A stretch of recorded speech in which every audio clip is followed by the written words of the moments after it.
Bonsoir à tous, bonsoir au public de la philosophale.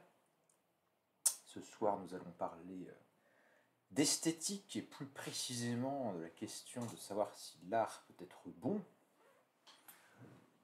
ce qui nous porte finalement sur un domaine de la réflexion en esthétique qui va relever de ce que j'appellerais moi, c'est une proposition d'appellation un peu sauvage, mais ce que j'appellerais volontiers la méta-esthétique, c'est-à-dire une réflexion pas tant sur nos expériences esthétiques ou sur les conditions de réalisation de l'art ou sur le type d'œuvre d'art qu'il faudrait faire dans une perspective normative, mais plutôt une réflexion sur la nature des propriétés esthétiques, et en l'occurrence la possibilité qu'il existe quelque chose comme un art véritablement bon.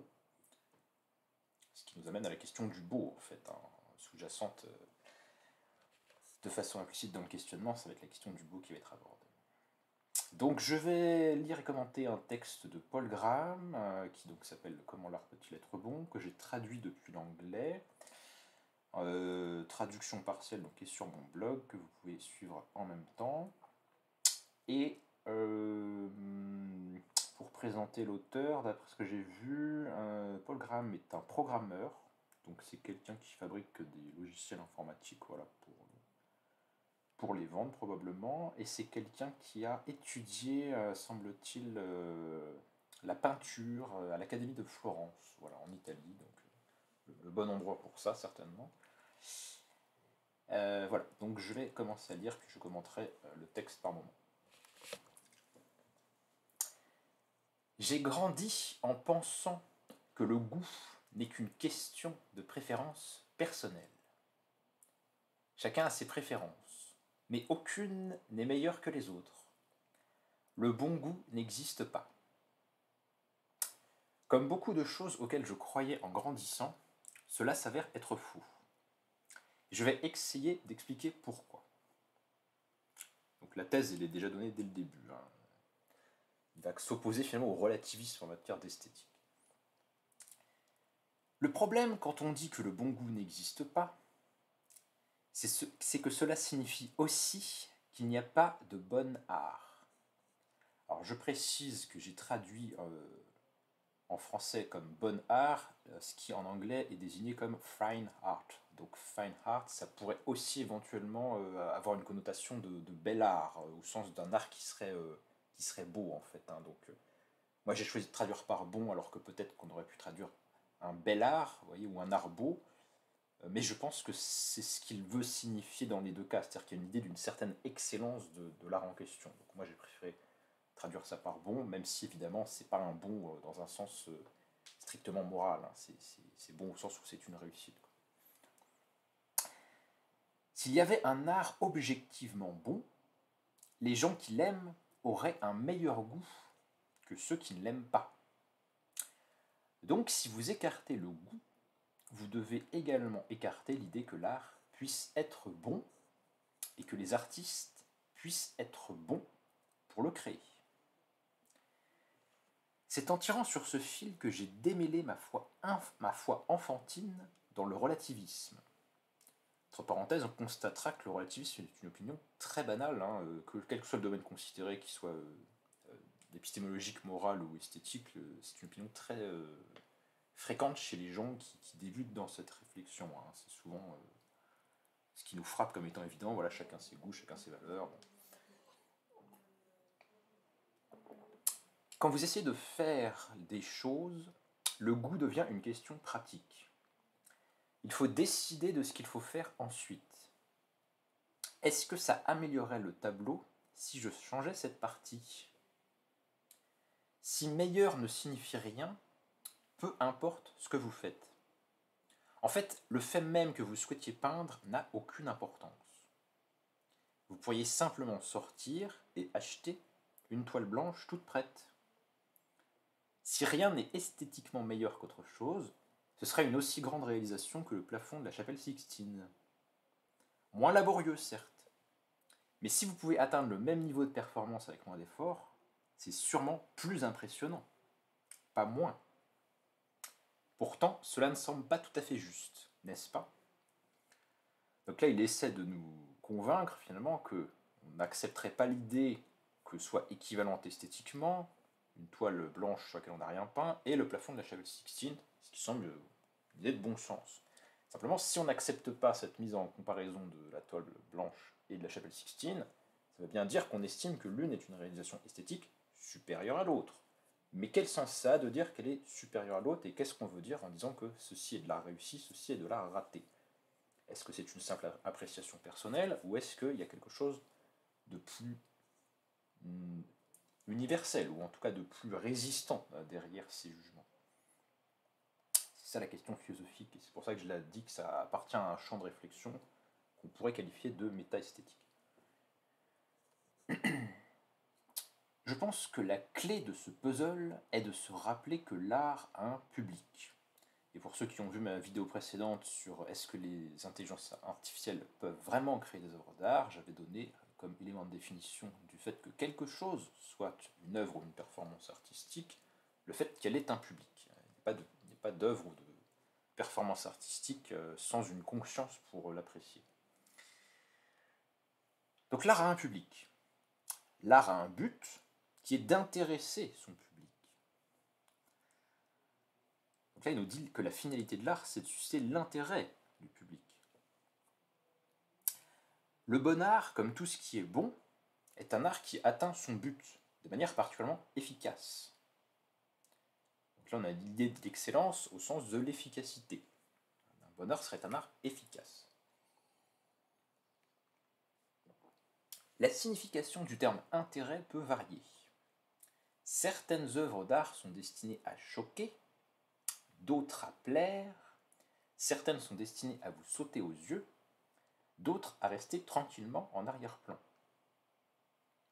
C'est déjà assez bien vu parce qu'effectivement, il y a des types d'œuvres dont on considérera qu'elles sont plutôt réussies quand elles se fondent dans un paysage de manière harmonieuse, et des types d'œuvres dont on considérera qu'elles sont marquantes précisément parce qu'elles semblent manifester une sorte de surgissement quand on les rencontre en fait. Même si on sait qu'elles sont là et qu'on s'attend à les voir parce qu'on y est habitué ou parce qu'on a connaissance de ce que c'est le remplacement, il y a certaines œuvres qui nous frappent précisément en ceci qu'elles semblent sortir un peu du cadre, donner à l'endroit une atmosphère de non-banalité, si vous voulez. Ce que j'essaie de dire est un petit peu difficile à dire avec des mots, mais ça doit vous évoquer quelque chose esthétiquement, je pense. Donc effectivement, là, il montre que cette notion d'intérêt que suscite l'œuvre peut prendre des formes finalement opposées, mais qu'elles ont tout en commun. D'avoir cette destination, ce but de susciter un intérêt. Et en fait, je pense que la plupart des artistes seraient d'accord pour dire qu'ils font quelque chose pour intéresser quelqu'un, me semble-t-il. Tout art doit s'adresser à un public. Et c'est là le point critique. Les membres du public ont des points communs. Par exemple, presque tous les humains trouvent les visages humains attrayants. Ils semblent être connectés à nous. Les bébés peuvent reconnaître les visages pratiquement dès la naissance.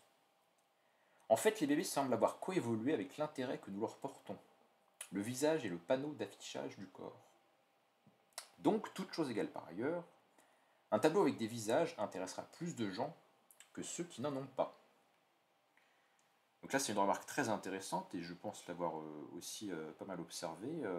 On a tendance à trouver plus d'intérêt, effectivement, à un tableau ou à une image, en tout cas, s'il y a s'il y a un personnage dessus, et surtout si c'est un humain, et surtout si c'est un humain qui nous regarde. Donc on peut lire les expressions ou entrer finalement en communication avec les intentions que pourrait avoir le personnage. C'est quelque chose qui nous frappe. Et c'est pas inintéressant d'avoir connaissance de cet intérêt psychologique que nous avons, parce que ça permet peut-être de contribuer à expliquer pourquoi, par exemple, dans la hiérarchie classique du classicisme en matière de tableau, les portraits sont au-dessus d'autres genres de peinture, notamment les natures mortes, ou même les représentations de nature où il n'y aurait pas d'humain de représenter.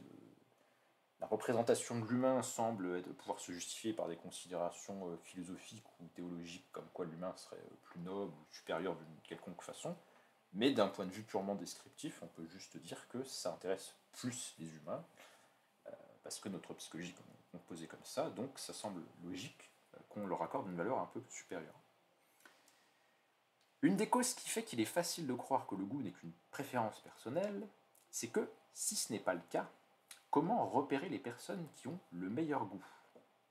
Il y a des milliards de personnes, chacune ayant sa propre opinion. Sur quels critères peut-on se baser pour préférer les unes aux autres?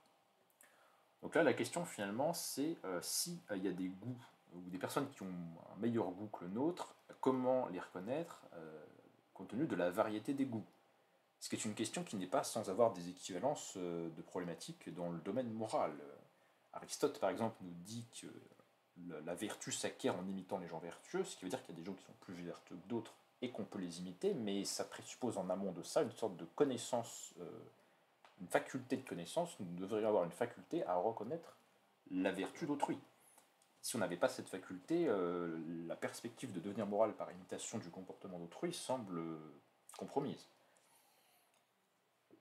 Donc là aussi, dans ce que nous propose Paul Graham, il y a une présupposition qui est que nous aurions la faculté de reconnaître que des gens ont meilleur goût que nous. Mais à quoi pourrait-on le reconnaître? Alors, il nous dit, mais si les publics ont beaucoup en commun, vous n'êtes pas en position de devoir en choisir un parmi un ensemble aléatoire de préjugés individuels, car cet ensemble n'est pas aléatoire. Tous les humains trouvent les visages engageants par définition. La reconnaissance des visages est dans notre ADN. Ainsi, avoir une notion de bon art, dans le sens d'un art qui fait bien son travail, ne nous oblige pas à choisir quelques individus et à qualifier leurs opinions de justes. Peu importe qui vous choisissez, ils trouveront des visages attrayants. Donc dans cette partie-là, pour sortir de la question de trouver finalement qui sont les personnes qui ont le meilleur goût et comment se régler sur elles, il nous propose de nous en tenir à des critères qui intéressent tous les humains de façon innée, ou qui seraient des invariantes de la nature humaine. Alors il y a des petites notes que je ne lis pas parce que ça rajouterait ma présentation, mais pour ceux qui veulent lire les notes, elles sont reproduites à la fin de la traduction. Bon alors, on ne sait pas reconnaître à ce stade-là du texte les gens qui auraient meilleur goût que le nôtre, donc un bon critère pour savoir si on fait du bon art, ce serait de s'en tenir à des critères qui intéressent universellement tous les humains, et il semble y en avoir quelques-uns. Après, il ajoute que bien sûr, les extraterrestres ne trouveront probablement pas les visages humains attrayants, mais ils pourraient avoir d'autres points communs avec nous. La source la plus probable d'exemple est les mathématiques. J'imagine que les extraterrestres seraient la plupart du temps d'accord avec nous sur la meilleure des deux preuves. Bon, voilà, c'est sur le caractère universel en question, on va dire que pour l'instant c'est une universalité qui n'engage que les humains. Une fois que l'on commence à parler du public, il n'est pas utile de dire simplement qu'il existe ou non des normes de goût. Les goûts sont plutôt une série d'anneaux concentriques, comme des ondulations dans un étang. Il y a des choses qui vous plairont à vous et à vos amis, d'autres qui plairont à la plupart des gens de votre âge, d'autres qui plairont à la plupart des humains, et peut-être d'autres qui plairont à la plupart des êtres sensibles, quoi que cela veuille dire. Donc il y a plusieurs types de publics, et finalement, on peut faire des œuvres qui plaisent au public en visant différents types de publics. L'image est un peu plus compliquée que cela, car au milieu de l'étang, il y a une série d'ondulations qui se chevauchent. Par exemple, il pourrait y avoir des choses qui plaisent particulièrement aux hommes, donc je pense qu'il veut dire aux individus de sexe masculin, enfin c'est les mâles quoi, ou aux personnes d'une certaine culture. Si un bon art est un art qui intéresse son public, alors vous dites que l'art, alors si vous dites que l'art est bon, alors lorsque vous dites pardon que l'art est bon, vous devez aussi dire pour quel public. Il y a des œuvres qui sont réussies ou pas en fonction de leur capacité à attirer l'attention de tel ou tel public déterminé. Ce qui commence à poser des petits problèmes, je trouve, de circularité dans l'argument, parce que si, comment dirais-je, enfin, en tout cas, il y a une, je réfléchis en même temps, hein. Il y a une interdépendance entre les deux niveaux, c'est-à-dire que si l'œuvre d'art réussit, c'est celle qui intéresse un public, on ne peut le savoir qu'a posteriori, puisque le public sera constitué par la communauté des gens qui auront marqué un intérêt pour l'œuvre, semble-t-il. Ou alors on pourrait essayer de définir a priori une distinction entre le public que notre œuvre est censée intéresser et le public qu'elle va effectivement intéresser. Mais ça commence à poser un problème en termes de normes, parce que finalement, qu'est-ce qu'on est censé devoir faire? Est-ce qu'on est censé devoir intéresser les personnes qu'on voulait intéresser en faisant notre œuvre, ou est-ce que la réussite se mesure aux personnes qu'on a effectivement intéressées au bout du processus, indépendamment de la question de savoir si c'était celle qu'on visait ou pas? Est-ce que l'artiste qui fait un certain genre d'œuvre et qui veut attirer un certain public et qui attire un public différent a raté son coup? Voilà le genre de questions qu'on peut se poser avec, avec ce critère de l'intérêt du public.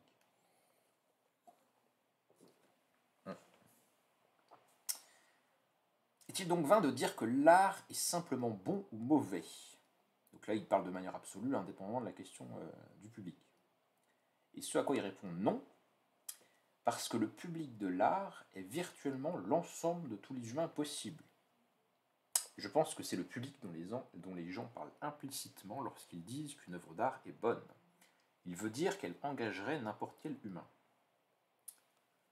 Donc c'est effectivement, semble-t-il, ce qu'on veut dire, et les réalistes, enfin les philosophes qui ont étudié la question du réalisme en esthétique ont remarqué que quand on dit qu'une chose est belle, on ne veut pas simplement dire que nous la trouvons belle, mais on veut dire que toute personne qui serait dans une situation d'observation devrait arriver à un même jugement sur cette chose.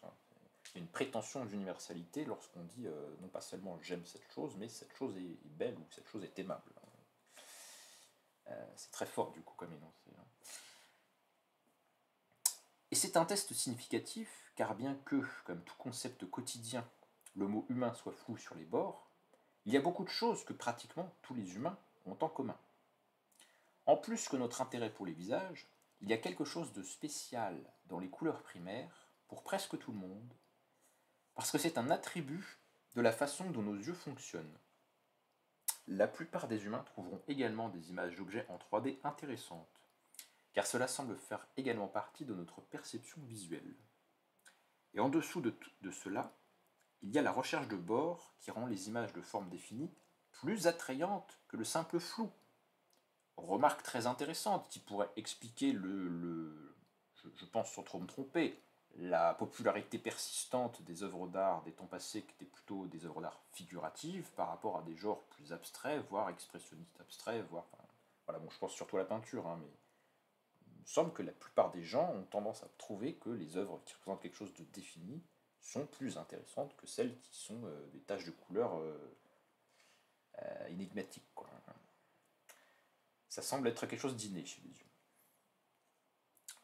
Les humains ont bien sûr beaucoup plus en commun que cela. Mon but n'est pas de dresser une liste complète, mais simplement de montrer qu'il existe une base solide. Les préférences des gens ne sont pas le fruit du hasard. Ainsi, un artiste travaillant sur un tableau et essayant de décider s'il doit en modifier une partie n'a pas à se dire « Pourquoi s'en faire? Je pourrais aussi bien tirer à pile ou face ». Il peut plutôt se demander « Qu'est-ce qui rendrait le tableau plus intéressant pour les gens ?» Et la raison pour laquelle vous ne pouvez pas égaler Michel-Ange en achetant une toile vierge est que le plafond de la chapelle Sixtine est plus intéressant pour les gens. Donc si on accepte que le fait d'intéresser le public est un critère du bon art, effectivement, la chapelle Sixtine semble quelque chose de plus intéressant qu'un tableau blanc, précisément parce qu'elle a un contenu défini, unique, qui a une histoire, qui est liée à un lieu précis, et ainsi de suite. Bref, une forme de particularité qu'on n'a pas la page blanche où il n'y a rien, qui est beaucoup plus générale quelque part, et puis qui n'a pas de visage, enfin qui n'a pas tous les traits qui pourraient nous intéresser. Beaucoup de philosophes ont eu du mal à croire qu'il était possible d'avoir des normes objectives pour l'art. Et en effet, il y a des philosophes tout à fait intelligents, je pense notamment à David Hume, qui pensent que le beau n'est qu'une appréciation parfaitement subjective dont on ne peut pas trouver de critères pour donner raison aux uns plutôt qu'aux autres. Il semblait évident que la beauté, par exemple, était quelque chose qui se passait dans la tête de l'observateur, et non pas quelque chose qui était une propriété des objets. Elle était donc subjective plutôt qu'objective. Donc ça, c'est typiquement la thèse de Hume, hein. Il nous dit qu'est-ce que le beau? Le beau est un sentiment agréable qu'on a dans une expérience sensible, et comme chacun a sa propre expérience par rapport à une situation dont il est le seul individu en relation avec l'objet à un moment T qui fait que voilà, vous avez telle expérience et qui vous est parfaitement propre, Et ben, selon selon la théorie du relativisme esthétique de Hume, le beau est quelque chose de totalement singulier et propre à chacun, et ça n'a aucun sens d'essayer de débattre du fait qu'une chose serait belle ou pas entre deux personnes, parce que chacun a sa propre expérience de la situation, et chacun vit une situation qui en fait qui n'est pas reproductible. On ne peut pas sortir de sa propre subjectivité pour avoir l'expérience d'autrui dans la même situation. Donc pour Hume, voilà, des accords esthétiques n'ont aucun sens, il n'y a pas de fondement rationnel qui permettrait de les partager, il faut simplement apprécier, enfin laisser les autres apprécier d'autres choses et apprécier ce qu'on apprécie, mais il n'y a pas de critère du beau, autre que notre plaisir personnel à chacun. Ça, c'est la thèse relativiste, et c'est la thèse que combat, en fait, Paul Graham. Et je trouve ça intéressant, parce que j'ai beaucoup de... Je trouve que la proposition de Hume est assez forte et elle mérite de la simplicité, et justement, j'essaie de trouver quelle serait une bonne réponse d'un relativiste esthétique par rapport à la position relativiste. Pardon, quelle serait la réponse d'un réaliste au relativiste. Donc ça, c'est la façon dont les philosophes voilà, sont venus à trouver qu'il ne pouvait pas y avoir de beau objectif. Mais en fait, nous dit l'auteur, si vous réduisez la définition de la beauté à quelque chose qui fonctionne d'une certaine manière sur les humains, et que vous observez combien les humains ont en commun, cela s'avère être une propriété des objets après tout. C'est-à-dire que là, ce qu'il nous dit, c'est qu'il y a des objets, des choses, des états de fait du monde, qui ont la faculté d'être jugés plus intéressants, non pas simplement pour tel ou tel individu, mais pour tous les humains. Donc ça veut dire que la classe de toutes les choses, par exemple, qui sont des œuvres d'art et qui présentent un visage humain, sont des éléments, on ne va pas forcément toutes les trouver beaux, hein, mais toutes choses égales par ailleurs, parmi tous les éléments de l'univers, ça semble être de meilleures entités susceptibles de déclencher en nous la sensation qu'on a affaire à du beau. Et ainsi de suite, donc, le fait d'avoir un visage, le fait que les traits soient lisses, et bon, peut-être d'autres éléments liés aux couleurs, ou d'autres éléments reconnaissables encore, mais ça semble prouver que tous les éléments de l'univers ne sont pas également susceptibles d'être jugés beaux. Il y en a qui sont intrinsèquement plus susceptibles d'être appréciés que d'autres. Ce qui semble quand même, peut-être pas invalider totalement, mais au moins limiter les prétentions de la position relativiste. Ça veut dire qu'on n'a pas totalement... parce que quand on dit que c'est subjectif, ça donne l'impression que c'est complètement arbitraire. Alors après, on peut combiner le subjectivisme avec un déterminisme en disant, voilà, chacun est contraint de trouver beau ce qui lui est propre parce qu'il est constitué d'une certaine façon dans la relation vis-à-vis d'une chose, etc. Bon. Mais là, ce dont il nous parle finalement, Graham, c'est de la force des œuvres, en fait, ce que les œuvres ont en propre, et elles ont en propre que certaines de leurs configurations sont universellement plus susceptibles d'intéresser les humains que d'autres. Ce qui semble être un bon critère de succès ou de ce que devraient chercher à réaliser les artistes, si on admet que l'art devrait intéresser son public. Donc, vous n'avez pas à choisir entre une propriété du sujet ou de l'objet si les sujets réagissent tous de la même manière. C'est dans ce cas-là, la relation est comparable dans tous les cas. Être un bon art est donc une propriété des objets, autant que, disons, être toxique pour les humains l'est. C'est un bon art s'il affecte constamment les humains d'une certaine manière. Donc quelque chose auquel on serait tous d'accord pour dire que ça nous intéresse, si tant est qu'il y en ait, ce serait effectivement une bonne œuvre d'art. Et si ça n'existe pas de façon universelle, on peut au moins, avec la théorie des publics précédemment exposés, trouver comment dirais-je, des milieux communs, voilà, appelons ça comme ça. On peut au moins trouver, s'il n'y a pas d'éléments ou de performances esthétiques ou d'œuvres qui pourraient universellement intéresser tout le monde, on peut au moins en trouver dont il est clair qu'elles intéressent un plus grand nombre de gens que d'autres. Ce qui semble être une raison de penser que c'est une forme d'art qui se conforme plus à la destination de l'art. Ça réussit mieux dans le fait d'intéresser des humains. Pourrait-on savoir quel est le meilleur art en votant? Après tout, si l'attrait pour les humains est le test, nous devrions simplement leur demander, n'est-ce pas? Donc, après avoir montré finalement qu'on peut dégager un critère objectif de détermination du bon art qui est l'intérêt que les humains lui portent, l'auteur se demande si on peut conclure de là, ou déduire de là, que on sait qu'une œuvre d'art est bonne simplement en demandant l'avis des gens. Et là, après avoir beaucoup fait pour... C'est assez subtil hein, son mouvement philosophique, c'est-à-dire qu'il va arriver à une définition qui définit une certaine objectivité du beau, tout en intégrant le point de vue des individus, mais en l'intégrant d'une façon qui montre que cette opinion sur laquelle les individus s'accordent dépend de leur nature. Donc en fait, il justifie l'objectivité du beau par la référence à la subjectivité des sujets, mais qui n'est pas une vraie subjectivité, au sens où c'est une subjectivité qui découle de leur nature, donc qui découle elle-même d'une objectivité. Voilà, on ne peut pas ne pas avoir cet intérêt pour les visages. Donc c'est un mouvement qui est assez complexe, hein. Mais après avoir, dans la première partie du texte, accordé une certaine valorisation de la subjectivité des agents, malgré tout, même si c'est pas, comme vous l'avez compris, une position relativiste, il va critiquer l'idée de s'en remettre pour autant directement au goût du public en faisant une critique de la qualité du goût finalement des individus qui jugent. Ce qui est intéressant parce que sinon on aurait pu croire qu'on avait une théorie purement quantitativiste où voilà, si les gens aiment un truc, c'est beau quoi. Et en fait, ça va être nuancé dans un second temps du texte. Donc pourrait-on savoir quel est le meilleur art en votant nanana? Et il répond pas tout à fait. Pour les produits de la nature, ça pourrait fonctionner. Je serais prêt à manger la pomme que la population mondiale a votée la plus délicieuse. Et je serais probablement prêt à visiter la plage qu'ils ont votée la plus belle. Mais devoir regarder le tableau qu'ils ont élu comme le meilleur serait un coup de dé. Donc là, il nous dit qu'on peut se fier à l'opinion commune sur la beauté de quelque chose quand c'est un fait naturel, mais pour les œuvres humaines, ça ne marcherait pas. Donc c'est étonnant. Pourquoi la beauté naturelle pourrait être...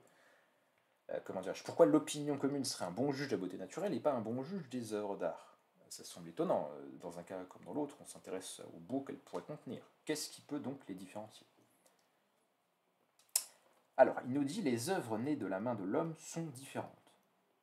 D'une part, les artistes, contrairement aux pommiers, essaient souvent délibérément de nous tromper. Certaines ruses sont assez subtiles. Par exemple, toute œuvre d'art crée des attentes par son niveau de finition. On ne s'attend pas à une précision photographique dans quelque chose qui ressemble à un croquis rapide. Une astuce très répandue, surtout parmi les illustrateurs, consiste donc à donner intentionnellement l'impression qu'une peinture ou un dessin a été fait plus vite qu'il ne l'était. L'individu moyen le regarde et se dit « Quelle habileté incroyable !» C'est comme dire quelque chose d'intelligent dans une conversation, comme si vous y avez pensé sur le moment, alors qu'en fait vous l'avez mis au point la veille. Donc là, il va nous faire un peu une liste de tous les trucs que les artistes peuvent utiliser pour donner l'impression finalement d'une facilité dans... enfin, qui vont essayer de nous donner l'impression que la chose est plus belle qu'elle ne l'est en fait. Et c'est justement parce qu'on pourrait croire les choses plus belles qu'elles ne l'est quand on les juge sans expérience, donc sans avoir un goût qui serait formé, que Graham n'admet pas purement et simplement ah tiens, comment est-ce qu'on sait qu'un truc est beau, on n'a qu'à demander l'avis des gens. Non, l'avis des gens n'est pas suffisant, c'est ce que doit viser l'artiste, mais parmi les gens intéressés par l'œuvre, et parmi le fait que l'œuvre est intéressée, que ça semble donc à première vue un bon critère de sa valeur, il faut distinguer des individus qui ont compris que l'œuvre en question reposait sur une facilité ou pas, qui ont des niveaux de lecture de l'œuvre qui sont plus ou moins fins, en fait. C'est ça qu'il veut dire. Une autre influence beaucoup moins subtile est la marque. Si vous allez voir la Joconde, vous serez probablement déçu, car elle est cachée derrière un épais mur de verre et entourée d'une foule frénétique qui se prend en photo devant elle. Et effectivement, je confesse que c'est en effet une expérience plutôt décevante.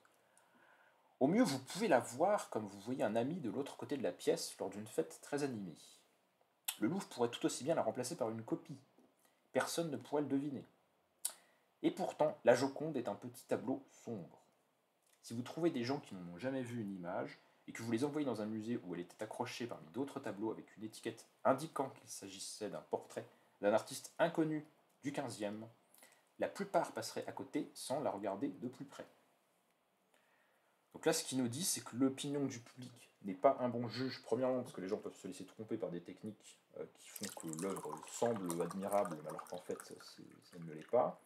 Et deuxièmement, on peut être entraîné dans des effets de groupe qui nous font juger belle une œuvre, ou en tout cas qui nous donnent de l'attrait pour une œuvre, mais finalement, ce n'est pas un attrait qui est légitimé de façon intrinsèque par l'œuvre en question, c'est un attrait qui nous vient par une espèce de conformisme ou d'imitation sociale, en fait.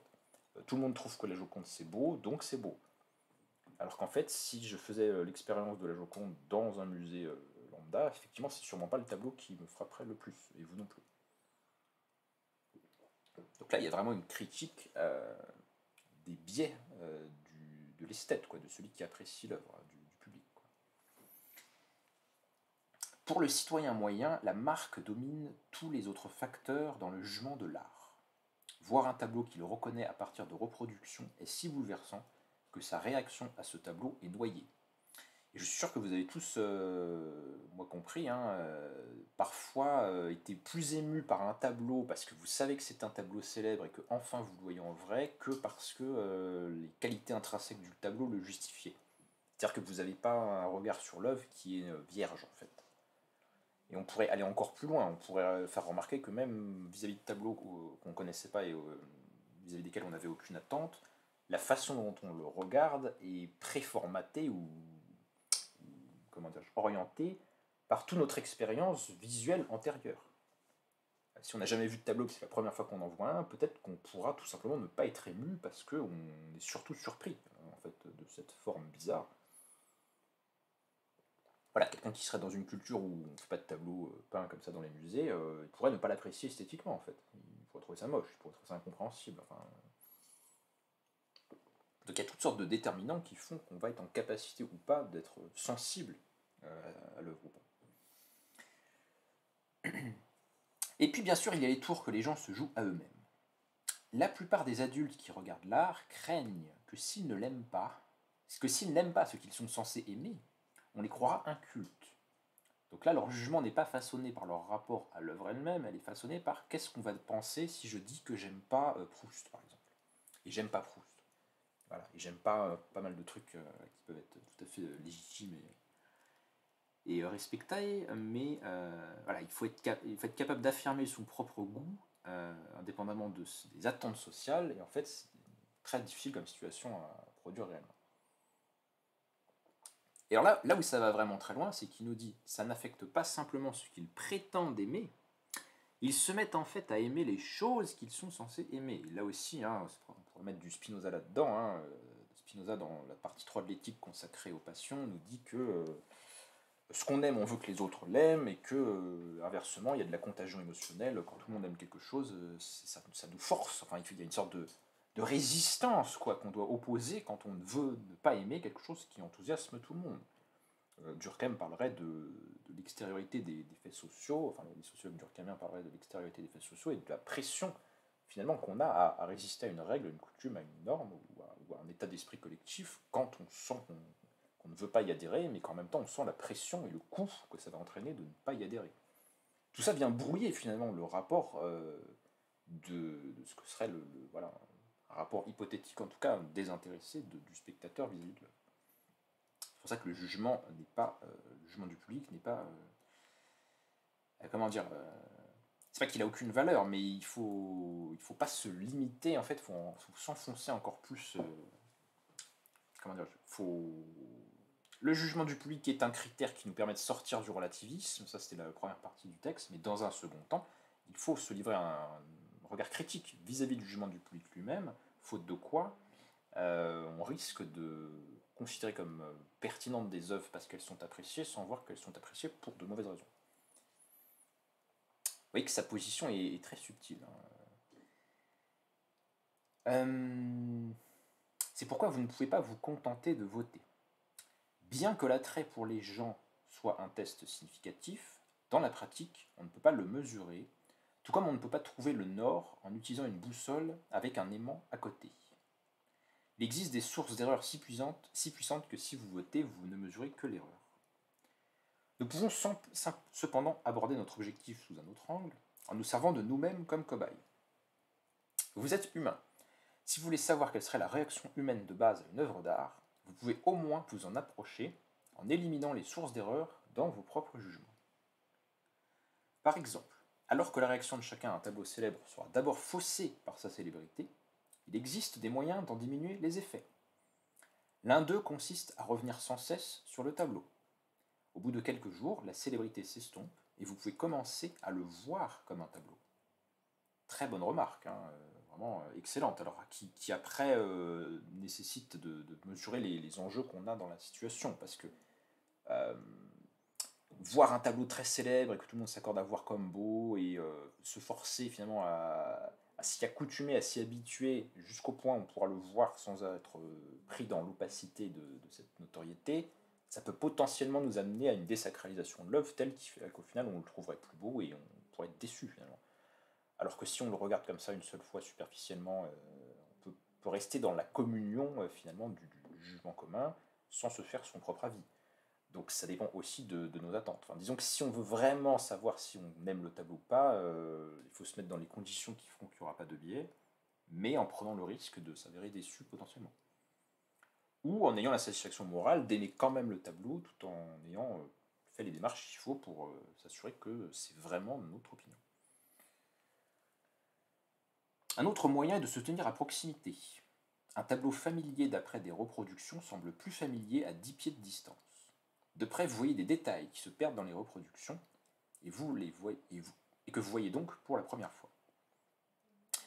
Il y a deux types d'erreurs principales qui empêchent de voir une œuvre d'art.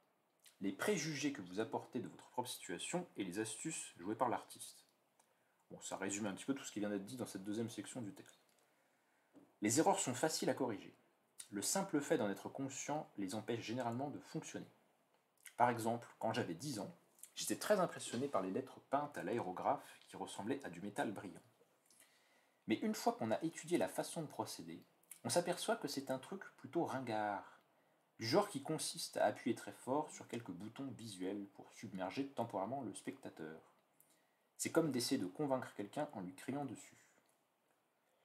Donc là aussi, ça dépend des attentes que l'on a. En fait, il y a pas mal de choses, hein, y compris peut-être des performances artistiques, ou y compris l'appréciation d'un orateur politique, ou y compris toutes sortes de situations où on est moins impressionné par la personne quand on la connaît vraiment, quand on sait comment ça se passe en coulisses, quand on sait qu'il y a des trucs qui font que ça a l'air plus beau que ça n'est vraiment. Et comme disait Hegel, il n'y a pas de héros pour son valet de chambre.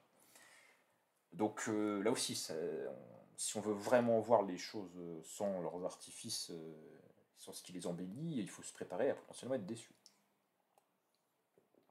Il y a en quelque sorte toujours un prix à payer pour la vérité. Hein, et ça, c'est quelque chose que Odin le sait très bien quand il pense à son œil. La façon de ne pas être vulnérable aux ruses est de les rechercher explicitement et de les cataloguer. Lorsque vous remarquez une odeur de malhonnêteté provenant d'une sorte d'art, arrêtez-vous et découvrez ce qui se passe. Lorsque quelqu'un se livre manifestement à des manœuvres pour un public qui est facilement dupé, qu'il s'agisse de quelqu'un qui fabrique des objets brillants pour impressionner des enfants de 10 ans, ou de quelqu'un qui fabrique des objets manifestement avant-gardistes pour impressionner des intellectuels en herbe, apprenez comment il s'y prend. Une fois que vous avez vu suffisamment d'exemples de tout type de tours spécifiques, vous commencez à devenir un connaisseur de la tromperie en général, comme tous les magiciens, tout comme les magiciens professionnels.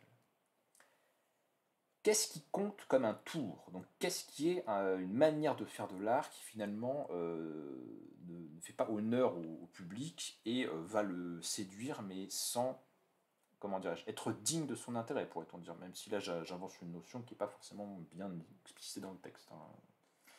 En tout cas, il y a cette notion qui est implicitement présente. Alors, qu'est-ce qu'un tour? En gros, c'est quelque chose qui est fait avec mépris pour le public.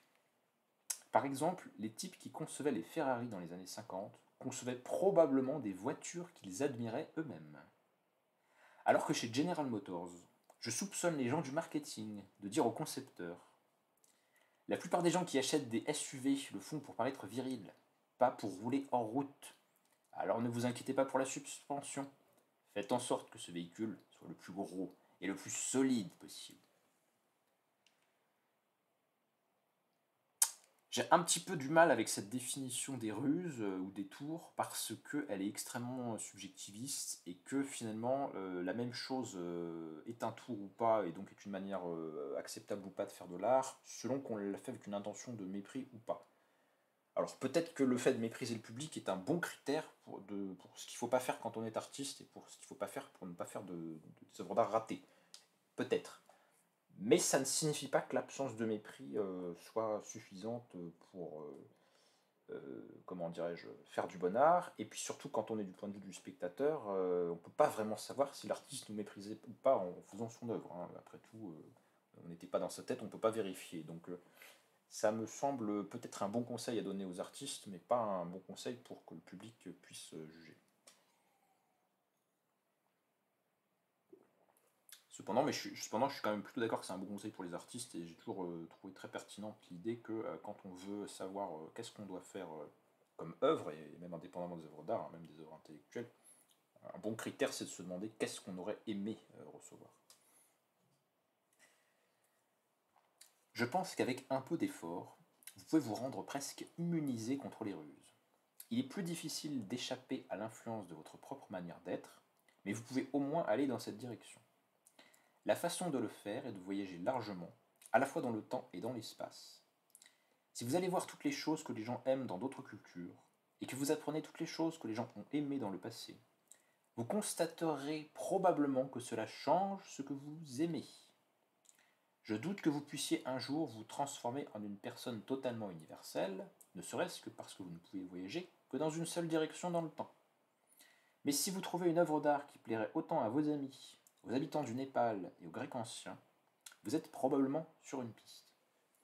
Donc comment aller vers une appréciation des œuvres d'art qui soit véritablement universelle? Et bien tout simplement en se formant une culture la plus large possible qui balaye l'espace géographique et l'espace temporel. Euh, et ce faisant, finalement, ça nous invite à dépasser ce qu'il a dit tout à l'heure sur la scission des publics, c'est-à-dire que les artistes produisent des œuvres particulières pour des publics particuliers, qui sont elles-mêmes déterminées par leur époque, par leurs intérêts, par toutes sortes de particularismes. Mais si on arrive à trouver des œuvres d'art qui sont admises par des publics de plus en plus vastes, si on s'aperçoit que des cultures différentes ou que des époques différentes se mettent à aimer les mêmes choses, au hasard la Grèce ancienne et son art. Hein. Parce que j'ai vu passer récemment un bouquin sur l'influence de la culture grecque ancienne sur le Japon contemporain. En fait. C'est très intéressant parce que ce pas des cultures qu'on imaginerait en contact aussi net. Eh bien, cette propagation, pourrait-on dire finalement, de l'intérêt porté à l'œuvre est un bon indice du fait qu'elle était vraiment réussie. En fait. Ça montre qu'elle tend vers l'universel, en fait. Mon but ici n'est pas de dire ce qu'il faut faire pour avoir bon goût, mais de démontrer qu'il peut y avoir quelque chose de tel. Et je pense l'avoir démontré. Le bon art existe. C'est l'art qui intéresse son public humain.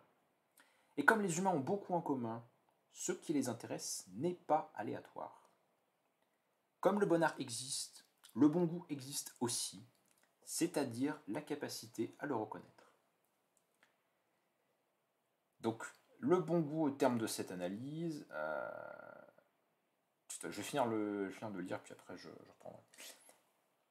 Si nous parlons du goût des pommes, je serais d'accord pour dire que le goût n'est qu'une préférence personnelle. Certaines personnes aiment certains types de pommes, et d'autres aiment d'autres types. Mais comment peut-on dire que l'une a raison et l'autre tort? Le fait est que l'art n'est pas une pomme. L'art est fait par le genre humain. Il est porteur d'un important bagage culturel, et de plus, les gens qui le font essaient souvent de nous tromper. Le jugement que la plupart des gens portent sur l'art est dominé par ces facteurs extrinsèques. C'est comme si quelqu'un essayait de juger le goût des pommes dans un plat composé à part égale de pommes et de piments jalapeno. Tout ce qu'il goûte, ce sont les poivrons. Il s'avère donc que vous pouvez choisir certaines personnes et dire qu'elles ont meilleur goût que d'autres. Ce sont celles qui goûtent réellement l'art comme les pommes. Ou pour parler plus prosaïquement, ce sont les personnes qui, petit a, sont difficiles à duper, et petit b, qui n'aiment pas simplement ce avec quoi elles ont grandi. Si vous pouvez trouver des gens qui ont éliminé toutes ces influences sur leur jugement, vous verrez probablement encore des variations dans ce qu'ils aiment. Mais comme les humains ont beaucoup de choses en commun, vous constaterez également qu'ils sont d'accord sur beaucoup de choses. Ils préfèrent presque tous le plafond de la chapelle Sixtine à une toile blanche. Donc là, il a répondu à la question qui avait été laissée en suspens bien avant dans le texte. Je remonte pour qu'on voit à quel point le détour a été long. Quand il nous parlait du fait que on ne sait pas reconnaître qui sont les gens qui ont de... Voilà, c'était cette partie-là. Il y a 1 milliard de personnes, chacun a sa propre opinion. Sur quels critères peut-on se baser pour préférer les unes aux autres? Qui doit-on regarder pour savoir ce qu'est le bon goût? Hein, c'est la question qu'il avait laissée en suspens tout au début. Et bien, il nous donne la réponse. Si on veut savoir qui a bon goût en art, il faut chercher quelles sont les personnes qui se laissent difficilement duper par les ruses qui ont été indiquées plus tôt, même si j'ai un petit peu fait la critique de cette notion qui, à mon avis, mériterait d'être retravaillée. Deuxième critère, elles n'aiment pas simplement ce avec quoi elles ont grandi. C'est-à-dire que ce sont des personnes qui se sont développées de telle sorte qu'elles appartiennent à des publics de plus en plus divers. Elles ne sont pas que le public qui aime tel truc. Genre le public qui aime les mangas, voyez, ou le public qui aime l'art antique grec. Non, elles sont des personnes qu'on pourrait qualifier de multipositionnées. Elles sortent de certains espaces sociaux et culturels et elles vont dans le public de nouvelles œuvres. Et donc ces personnes-là qui ne sont pas enfermées finalement dans leur culture de départ ou dans leur famille ou dans je sais pas quoi, ces personnes qui n'aiment pas simplement ce avec quoi elles ont grandi. Elles ont une expérience qui est beaucoup plus riche, donc ces personnes-là semblent être de bonnes personnes auxquelles se fier pour savoir ce qu'est une œuvre d'art réussie. Parce qu'elles ont justement eu cette capacité à s'approprier des influences beaucoup plus variées en fait.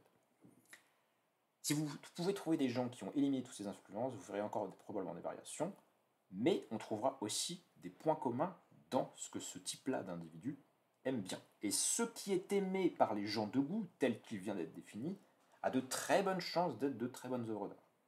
C'est ça que nous dit l'auteur, ça peut sembler un peu formel, mais à défaut d'avoir la réponse sur qu'est-ce que le bon goût, ou qu'est-ce que le bon art, ou est-ce que tel truc concret est une bonne œuvre d'art, là il nous donne la méthode à suivre pour arriver vers la connaissance des personnes qui ont bon goût, et donc à travers leur intermédiaire, la connaissance des choses qui sont de bonnes œuvres d'art. C'est quand même vachement intéressant. J'ai écrit cet essai, je finis le texte, car j'étais fatigué d'entendre dire « le goût est subjectif ». Et je voulais tuer cette thèse une fois pour toutes. Toute personne qui fait des choses sait intuitivement que ce n'est pas vrai. Quand on essaye de faire de l'art, la tentation de la paresse est aussi grande que dans n'importe quel autre type d'œuvre. Bien sûr, il est important de faire un bon travail. Et pourtant, vous pouvez voir à quel point l'idée que le goût est subjectif est répandue, même dans le milieu artistique, en constatant à quel point il est délicat de dire que l'art est bon ou mauvais. Ceux dont le travail exige qu'ils jugent l'art, comme les conservateurs de musées, ont le plus souvent recours à des euphémismes comme significatif ou important ou, mais ça devient dangereux, accompli. Bon, pour toutes sortes de raisons dont on n'entrera pas dans le détail. Je ne me fais pas d'illusions sur le fait que pouvoir parler de l'art comme étant bon ou mauvais fasse que les gens qui en parlent aient quelque chose de plus utile à dire. En effet, l'une des raisons pour lesquelles l'idée que le goût est subjectif, qui est une idée assez moderne, j'ai parlé de Hume tout à l'heure, mais on pourrait aussi parler de Kant, qui ne croit pas beaucoup non plus à l'objectivité du beau. L'idée que le goût est subjectif à trouver un public si réceptif est que, historiquement, les choses que les gens ont dites sur le bon goût ont généralement été très absurdes. Donc l'idée qu'il y a des personnes de bon goût serait tombée en désuétude parce que les personnes supposées être des autorités en matière de bon goût auraient eu des énoncés absurdes. Et effectivement, quand on voit certains critiques d'art ou même certains artistes qui ont été critiques d'art à certaines époques, certaines de leurs appréciations peuvent surprendre, effectivement. Ce n'est pas pour les gens qui parlent d'art que je veux libérer l'idée du bon art. mais pour les créateurs. En ce moment même, de jeunes enfants ambitieux qui vont à l'école d'art se heurtent à un mur de briques. Ils arrivent en espérant être un jour aussi bons que les artistes célèbres qu'ils ont vus dans les livres. Et la première chose qu'ils apprennent est que le concept du bien a été retiré. Au lieu de cela, chacun est censé explorer sa propre vision personnelle. Encore une fois, certains diront que je m'acharne sur Kant à chaque intervention philosophique, mais chez Kant, il y a quand même un petit peu aussi cette idée que le bon art, c'est celui qui manifeste l'originalité de l'individu, quelque chose dans ce genre-là. Ce qui, par dégradation successive de l'idée, me semble assez vite arriver à la fin du XIXe siècle, à l'idée que finalement c'est nouveau, c'est moi qui l'ai fait, donc c'est bien. Voilà. Ça mange pas de pain. Quand j'étais à l'école d'art, nous regardions un jour une diapositive d'une grande peinture du XVe siècle, et l'un des étudiants a demandé « Pourquoi les artistes ne peignent-ils pas comme ça maintenant ?» La pièce s'est soudain retrouvée silencieuse. Bien que rarement posée à voix haute, cette question se cache au fond de l'esprit de chaque étudiant en art. Eh bien, répondit le professeur, nous nous intéressons à des questions différentes à présent. C'était un type assez sympathique. Mais à l'époque, je ne pouvais pas m'empêcher de souhaiter le renvoyer à Florence au XVe siècle, pour aller expliquer en personne à Leonardo et compagnie comment nous avons dépassé leur concept archaïque et limité de l'art. Imaginez cette conversation. Parce qu'à l'époque, pour le coup, ils étaient tous convaincus qu'il y avait une objectivité du beau. Je veux dire, ils avaient lu Aristote et Platon, voilà, c'était pas négociable. Et puis, voilà, la pensée chrétienne aussi, bon. C'était pas négociable que le beau est objectif. En fait, l'une des raisons pour lesquelles les artistes de la Florence du XVe siècle faisaient de si grandes choses, c'est qu'ils croyaient qu'on pouvait faire de grandes choses. Ils étaient intensément compétitifs et essayaient toujours de se surpasser les uns les autres, comme les mathématiciens ou les physiciens d'aujourd'hui. Peut-être comme tous ceux qui ont déjà fait quelque chose de vraiment bien. L'idée qu'on pouvait faire de grandes choses n'était pas seulement une illusion utile. Ils avaient en fait raison. Donc la conséquence la plus importante de la réalisation qu'il peut y avoir du bon art est que cela libère les artistes pour essayer de le faire. Vous voyez qu'on n'est pas du tout dans une conception où l'art c'est l'expression du sujet qui fait un truc qui exprime voilà, sa sensibilité personnelle. Là c'est l'inverse, on voit en quelque sorte l'œuvre déjà se présenter devant nous. On l'imagine, on la désire, on veut que cette œuvre magnifique advienne et on travaille à donner naissance à l'œuvre. En fait. On se met au service de l'œuvre à naître plutôt que du caprice individuel et tout ce que je fais, c'est mon génie personnel. Là, il y a l'idée que la bonne œuvre d'art, elle peut exister et qu'il faut travailler à la créer. Aux jeunes ambitieux qui arrivent à l'école d'art cette année en espérant faire un jour de grandes choses, je dis ne les croyez pas quand ils vous disent que c'est une ambition naïve et dépassée. Le bon art existe, et si vous essayez de le faire, certaines personnes le remarqueront. Je vous remercie.